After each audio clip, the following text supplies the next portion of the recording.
Nepal's Himalayan tragedy.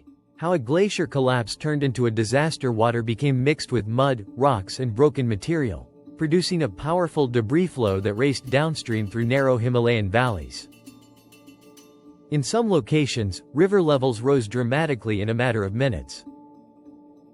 Communities downstream had almost no time to react. Scientific reporting describes the event as a glacier, ice rock collapse followed by catastrophic debris flooding. The exact contribution of climate change to this particular collapse is still being investigated. Himalayan valleys can be beautiful, but they can also amplify disasters. The steep terrain funnels water into narrow channels, giving floods enormous destructive power. The Bhote Koshi and connected river systems carried the surge downstream, affecting areas including Rasua and communities farther south. Roads disappeared beneath mud. Bridges were destroyed. Buildings and other infrastructure were damaged or swept away. And some communities were suddenly cut off from the outside world. Nepal's government reported extensive damage to homes, roads, bridges, hydropower facilities and other infrastructure. Behind every number is a person. Families were separated. Travelers and local residents were caught in the disaster. Rescue teams began searching through damaged areas while authorities worked to evacuate survivors and provide emergency assistance. As of August 28, Nepal had confirmed 469 deaths, while 977 people were still missing. Hundreds of the missing were believed to be foreign nationals. But these figures are not final. Search and rescue operations are still underway, and authorities continue to update the numbers. The UN reported 464 deaths and 977 missing earlier on August 28, while Nepal's Prime Minister's office later reported 469 deaths. The situation remains fluid. Nepal is one of the world's most mountainous countries. That geography creates enormous challenges during disasters. Many communities sit inside narrow valleys, while roads and bridges provide their only connection to hospitals, markets and emergency services.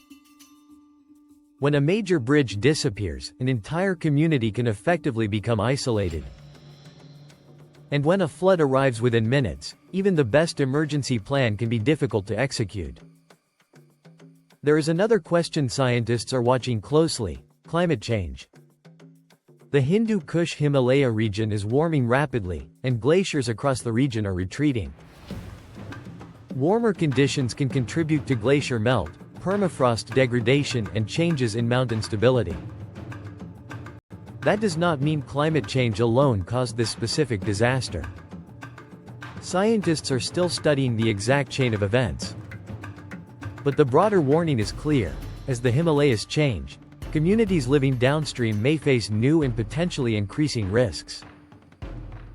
Experts say warming is increasing glacier-related hazards in the Himalayas, although attributing one specific collapse directly to climate change requires further scientific analysis.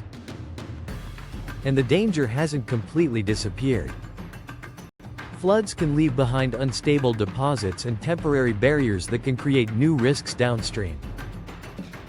On August 28, rescue operations were temporarily affected by concerns over a barrier lake near the disaster zone. That meant rescuers themselves had to balance the race to save lives with the danger of another sudden flood. Reports on August 28 said rescue efforts were temporarily paused in parts of the region because of concerns about a barrier lake overflowing. For Nepal, the immediate priority is survival. Rescue teams must find those still missing. Roads and bridges need to be restored. Communities need clean water, medical care and shelter. But beyond the emergency response lies a much bigger challenge. How can Himalayan countries prepare for disasters that can develop in minutes? Better monitoring, early warning systems, stronger infrastructure and cooperation across borders could make the difference between a warning and a catastrophe. Nepal has mobilized security, disaster management and health agencies for search, rescue, evacuation and relief operations. Ministry of Foreign Affairs. The Himalayas are often described as timeless. But they are not. The mountains are changing, the climate is changing, and the risks facing millions of people are changing with them. The tragedy in Nepal is not just a story about a flood. It is a reminder of how quickly nature can change, and how important preparation can be.